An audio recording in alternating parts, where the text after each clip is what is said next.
Hello everyone, welcome to Tactica Imperialis and to today's video. Today it's going to be another my thoughts on for the new Ork Codex for Warhammer 40,000. Today I wanted to talk about the clan focuses, or the clan cultures I suppose is the more accurate term, i.e. the equivalent to chapter tactics that we're going to be getting for the Orcs, how they represent the 6 Great Klans and what that means for the country. To give my opinion on all of that.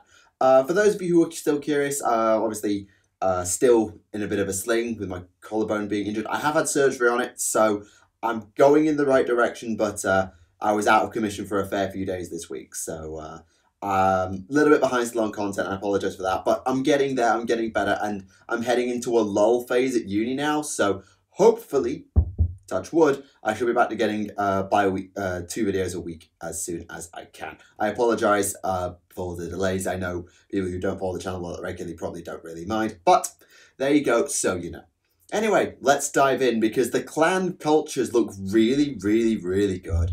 I've said before, and I'll say it one more time here, I like orcs to be good, but I don't want them to be insanely overpowered good.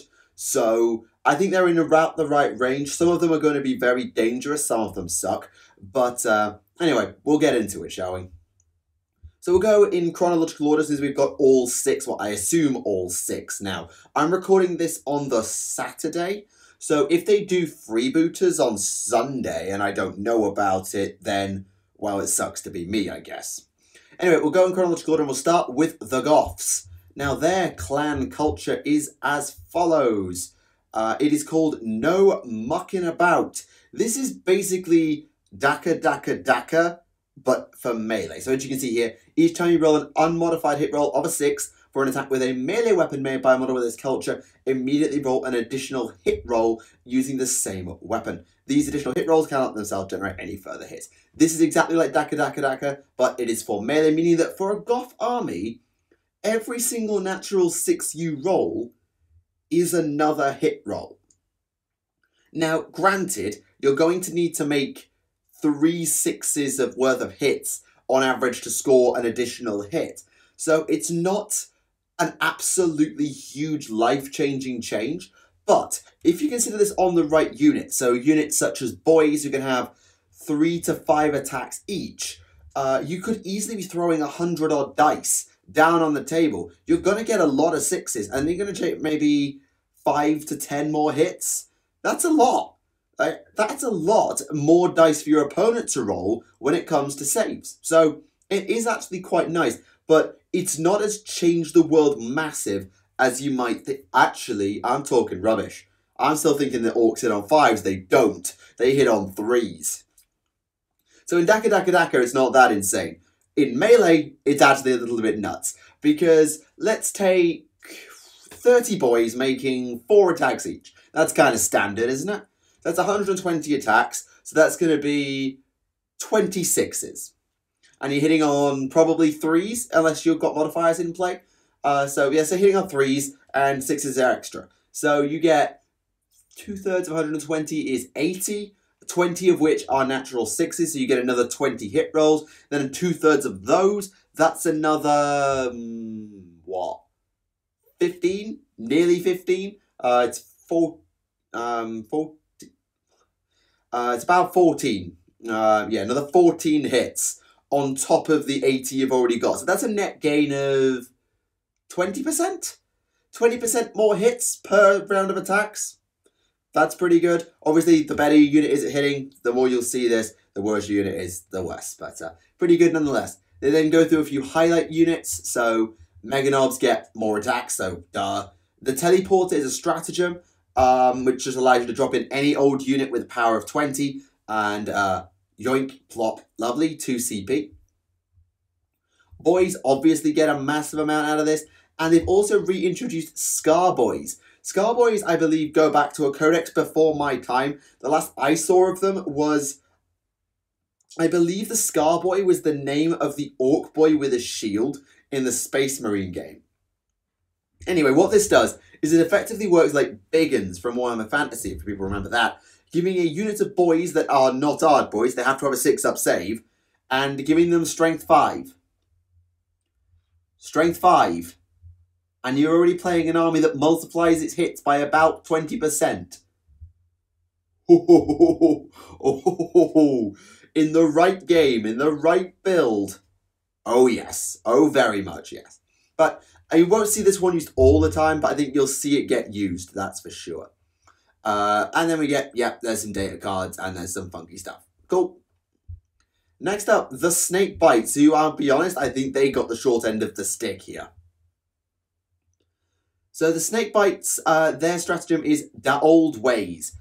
Roll the dice each time a model with this culture loses a wound. On a 6, the wound is not lost. If you have a similar ability, e.g. Super Cyborg, Shiny Gubbins, Ramshackle, you choose which one you use, but you cannot use both. This sucks.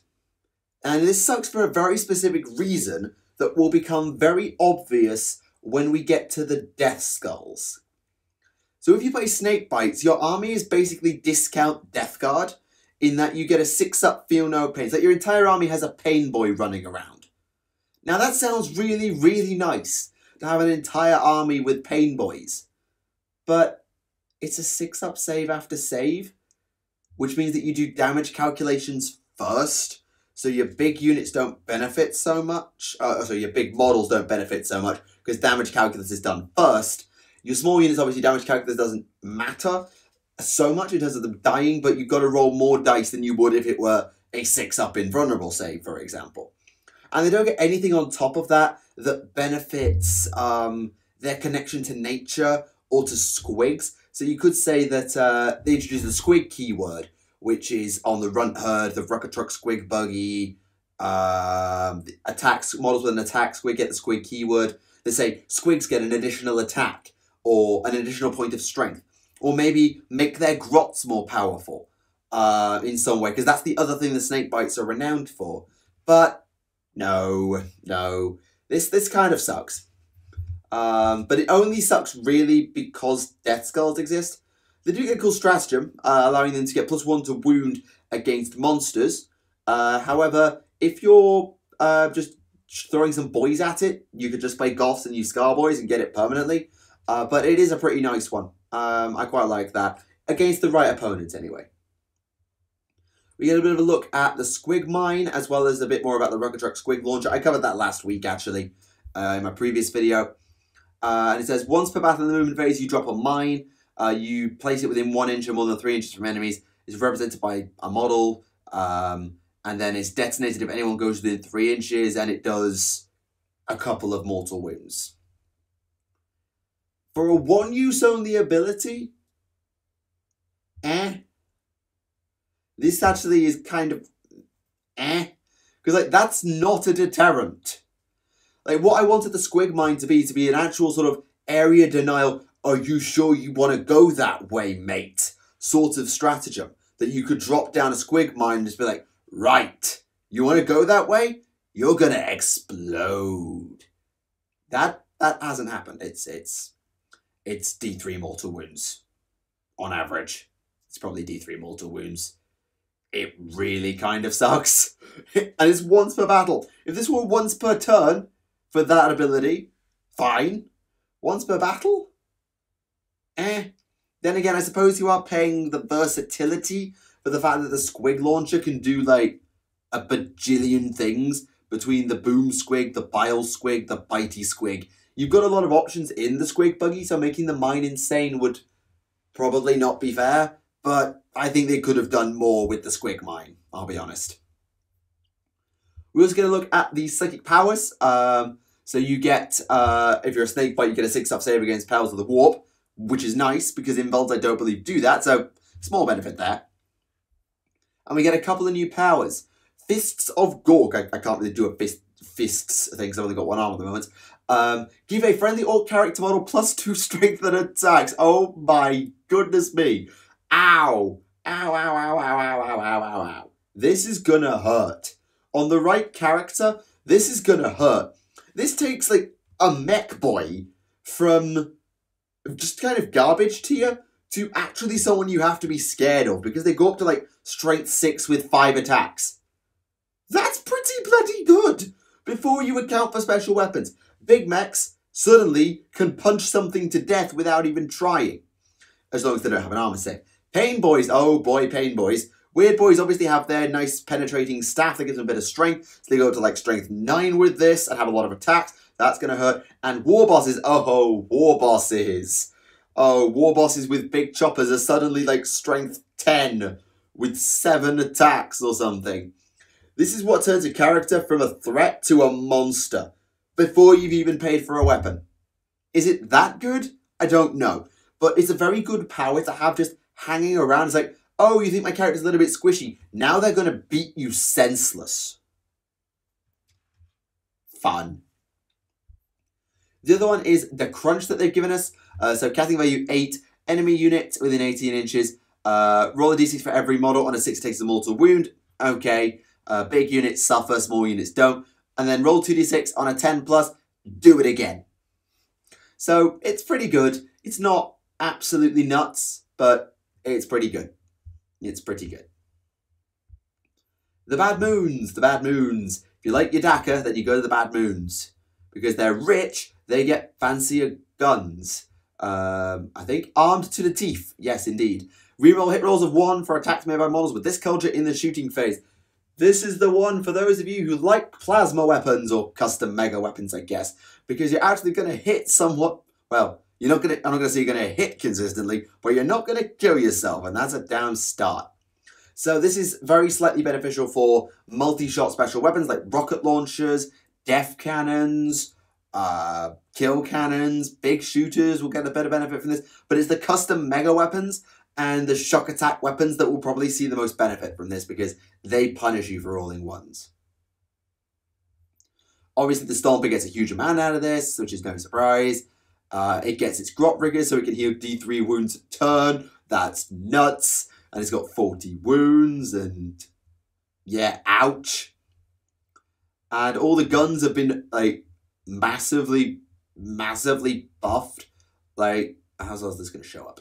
Is this going to show up? Oh, yeah, there you go. So, Super Gatler, extra D6 shots per salvo. Super Rocket, double the amount of damage per shots per salvo, and add a point of AP to it. Nice. And the Death Cannon, triple the number of shots. And on big units, add 50%. Yeah. Yeah. I approve. Stompers were not strong enough to compete in the world of Knights and Wraith stuff and the other Titanics. They were just not there. So, yes, please. I'm on board. The Morkanaut, I've got a Gorkanaut rather than a Morkanaut, but the custom Mega Cannon, you see, this is what I mean. If you roll 1 or more unmodified hit rolls of 1, you take a mortal wound. You're playing Bad Moons, you re-roll that, you don't have that problem. And the custom Mega Cannon, or is now the custom Mega Zapper, is actually quite bloody scary. 3d3 shots with d6 damage a throw, yeah, I approve. I flip and approve. We also get to see the Shock Jump Dragster. We saw this, I think, last time as well. Got to look at its weapon. You see a custom Shock Rifle is another one of those that does unmodified hit rolls of 1 hurt you, but it's a 2-shot custom Mega Zapper. Love it. So that's what Bad Moons is going to be good for. If you like fancy, random, crazy-ass guns, you'll play Bad Moons. And I approve of that. Now, the Evil Sons. The Evil Sons have been my clan always. Small history lesson. First models I ever owned, Assault on Black Reach. How did I paint them? Red. Why? Wazdaka Gutsmech. Evil Sons. Speed freaks, mother trucker. And now, Evil Sons get their own clan tactic, something I've been asking for since bloody 6th edition, probably, when they put chapter tactics in and the next Ork Codex came around. I wanted something to make speed freaks feel fun and interesting and have a mechanic that works for them. And now we have it, and it's, well, it's amazing. Red ones go faster. Add 1 to the move characteristic of every single model with this culture, adding 2 if it's a speed freak. So, your orcs are now as fast as Eldar. Have fun. And also, your bikes are something like move 14. It's crazy. Like, you are as fast as Eldar. I'm sorry if there's a bit of feedback coming through on the mic, by the way. But you are as fast as Eldar. Yes! Yes! Orcs as fast as Eldar. Try and get away from my bikers now, gits.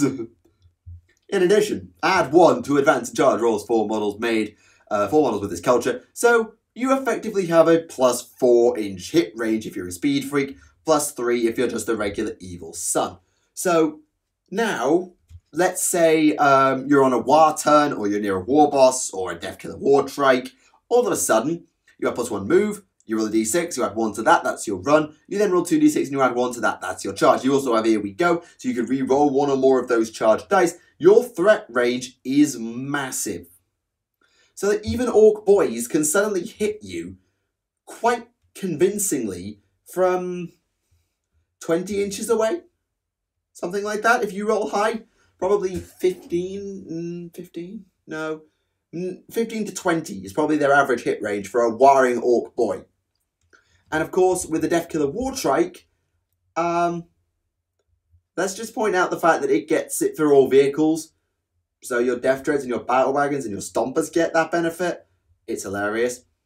They've introduced a new piece of terrain, the Mech Boy Workshop. I haven't really talked about this much. So the Mech Boy Workshop allows you to upgrade a gun for a turn.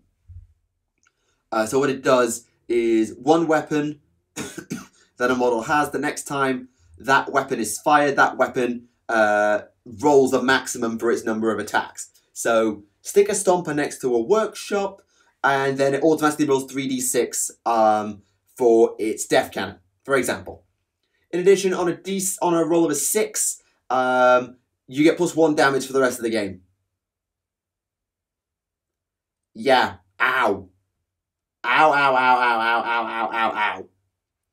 So, the gun that comes to my mind is the Gorkanaut's Deathstorm Mega Shooter. Because that thing had like 66 shots on it.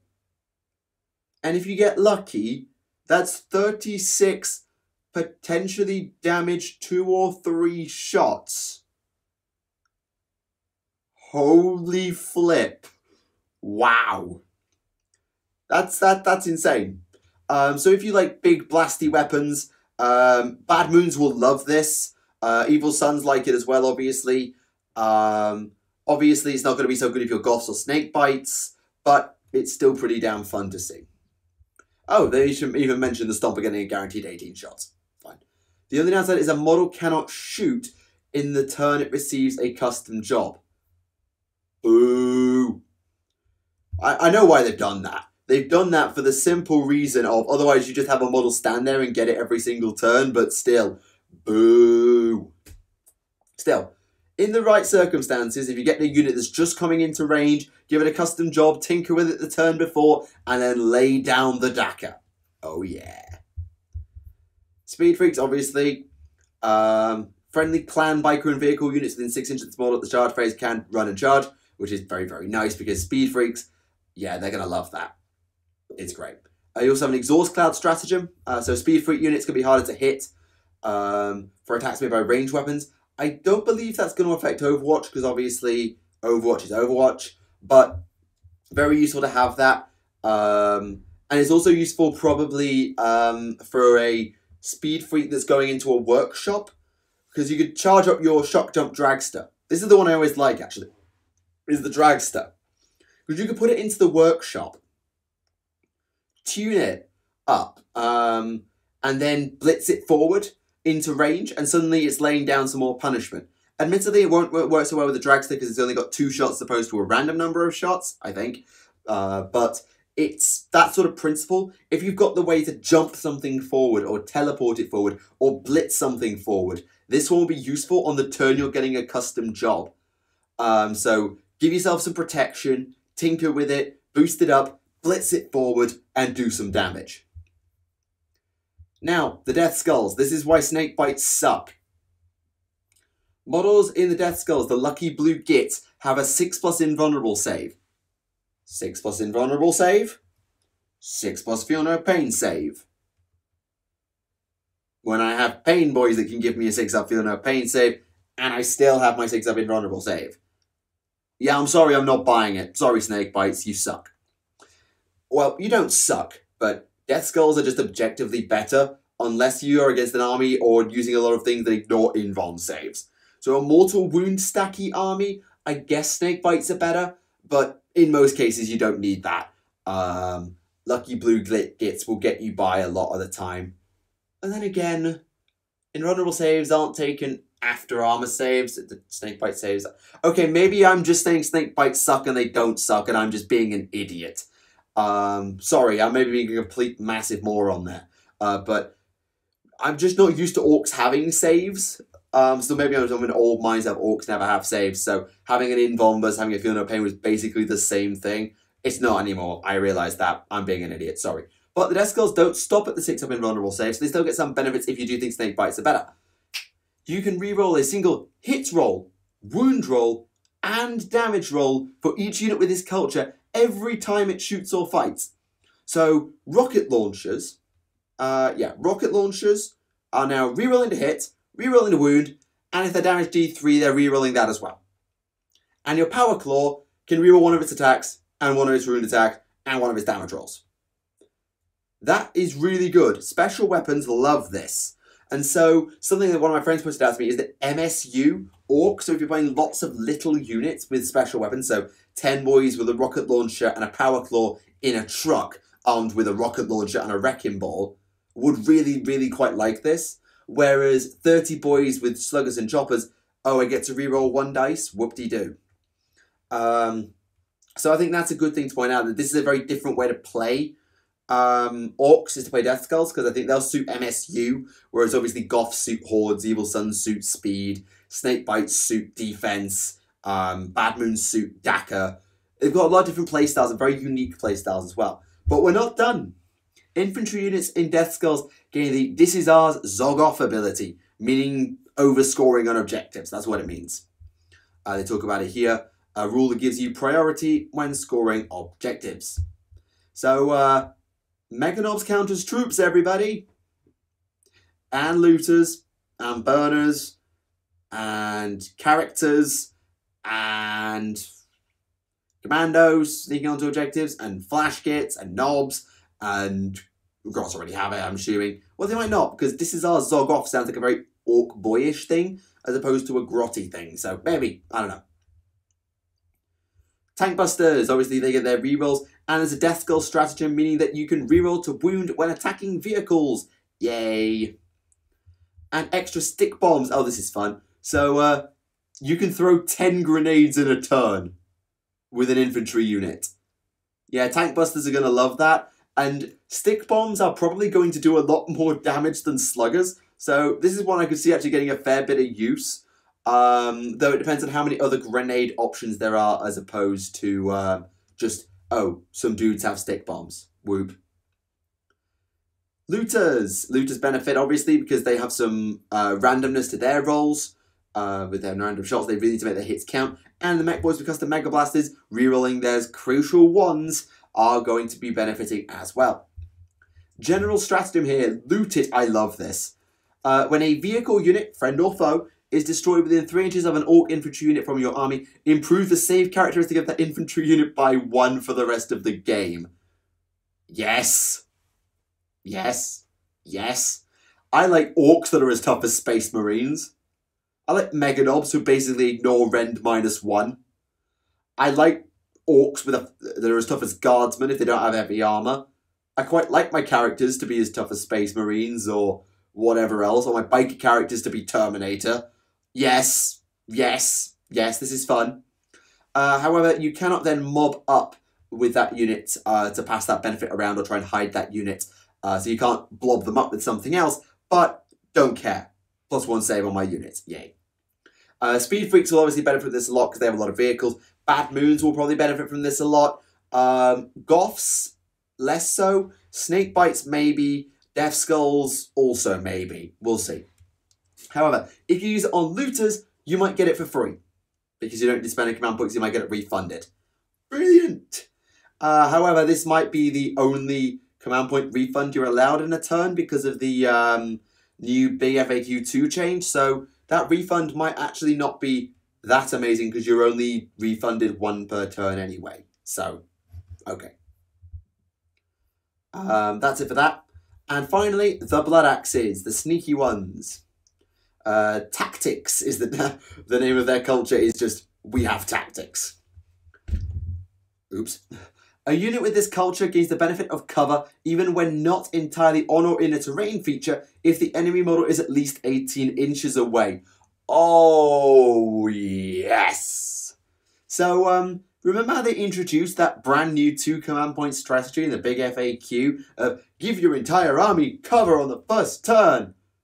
This is basically that, but for the entire game, as long as you're playing a long-range game.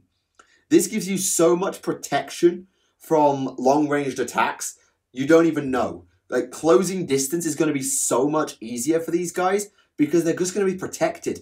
And if they're using things like bikers to get billowing exhaust cloud going, they're even more defensible. So this might actually be the most defensive one.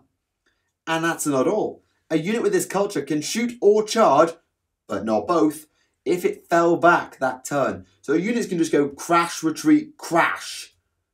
Or could go crash or get charged, fall back, open up the Tactica. Yes, please. Yes, yes, please. This is fun. So flash kits really benefit from this. Burners really benefit from this. Obviously, boys, if they need to sort of slingshot through units, can really benefit from this. Tar pits don't bother you half as much.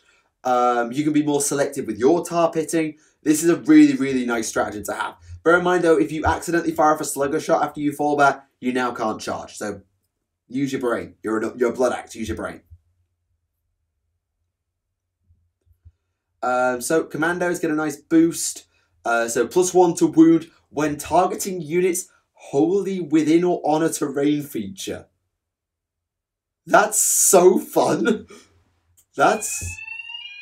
Oh. The fire alarm's going off. Excuse me.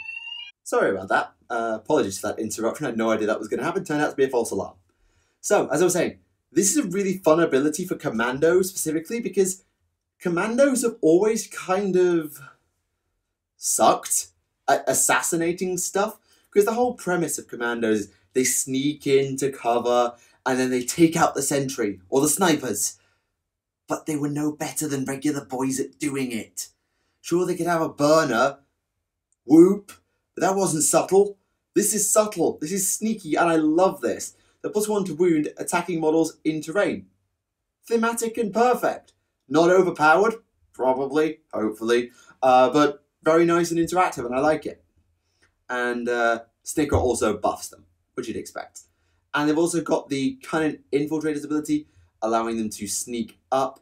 But you can also tag team them with other infantry units with lower power ratings if you so wish. However, this looks like a weird stratagem on paper. Can I get to zoom out? No, I can't. So this looks completely pointless because teleporters exist. I'll go back to the Goths one and I'll remind you of what that one does. So teleporters, 2 command points, set up any orc unit with a power rating of 20 or less and bring them down at the end of a movement phase, set them up more than 9 inches from enemies. The Blood Axe one, select a Blood Axe infantry unit from your army that has a power rating of either 8 or less or 9 or more, and set them in hiding at the end of your movement phase. You can set up anywhere more than 9 inches from any enemy models. So what's the point? Well, the point, dear viewer, is you can do this for half the price of teleporters and not end up wasting your command points. So teleporters allows you to go up to power 20, but if you're under power 9, you might as well use this instead, because you only spend 1 CP instead of 2, meaning you can do it twice. Now, that's a small thing, so this is a bit of an overkill stratagem, and it's more for thematic as opposed to actual power, but that is something to keep in mind. It is cheaper on the smaller, cheaper units, so good to know. Then we have Storm Boys. I just overshot there slightly. So they've basically got the same ability. There's not much to say here other than this is how they set up. And you can use them to charge, retreat, charge again. Yeah, fair enough. So, there you go. That is, I believe, all of the 6 clan cultures for the orcs that will be coming out in the new Ork Codex, which is, of course, on pre-order at the moment. I know some people have got it and have been doing reviews and critiques and all that stuff I haven't seen those at the time of recording this, and I kind of want to go in blind and buy it and read it for myself when it comes out. But I will say, I love the direction they've taken with the clan cultures, because it's not a case of every clan is just a slightly different flavour of the day. They are completely different builds and ideas of how you run orcs. The Goths want you to go all-out melee with big, bulky blocks of infantry that just chop their way through everything. That's what Goths want. Then you have the Evil Sons, who are like, yeah, you're going to go super fast, and I hope you really like going really, really, really, really fast, because that's so fun, and you can also go faster in your charges, and also, yeah, I forgot to mention, they also don't suffer the penalty for advancing and firing assault weapons. Oh boy, this is going to be so, so fun. Yeah, that's a completely different way to build, because blocks of infantry don't really benefit from that half as much as bikers and other things do. The Bad Moons say, oh, screw melee, we have massive guns. And so you play a Dakka-based army that makes experimental weapons that would punish you if you roll once, but not because you're a Bad Moon, you get away with it. And then the Blood Axes, well, they want you to play defensively, set up carefully, maybe not use cover, but just generally be careful about what you do, and then strike where the opportunity is. Hit, get out, hit again, do something really, really nasty like that. Sneaking in, sneaking around, and just generally closing distance very, very cautiously. The Death Skulls reward you for taking lots of small units because they have their rerolls that are benefiting specialist weapons more accurately as opposed to just generic dudes. So they'll benefit from lots of small units running around and buffing themselves up, maybe sniping off vehicles, getting their extra bonuses because you've got rerolls to wound off their stratagem, or whatever else the Death Skulls can do. And the Snake Bites, well, they reward you against certain armies that will try and punish you for existing by doing mortal wounds to you, or by screwing up your psychic phase, or by just generally pouring in a lot of things that will, well, get through your saves. Oh, it's okay, I have 6 saves against that. That's cool. Oh, you bring a lot of monsters, do you? Right! I'm going to just reroll to wound against 1 monster return for the entire game.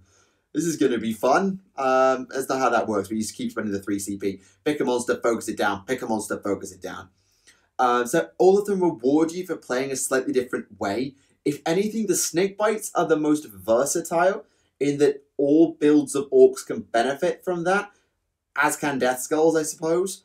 But I think the real fun builds will be through Goths, Bad Moons, and Evil Sons, and then possibly Blood Axes and Death Skulls. As for power, I think the Evil Sons on paper look the strongest, just because board control is a thing, and closing distance and doing the damage to Alpha Strike ranged armies is a thing. But then the Blood Axes can also close distance quite effectively by using their sneakiness, and also by using the benefits of cover.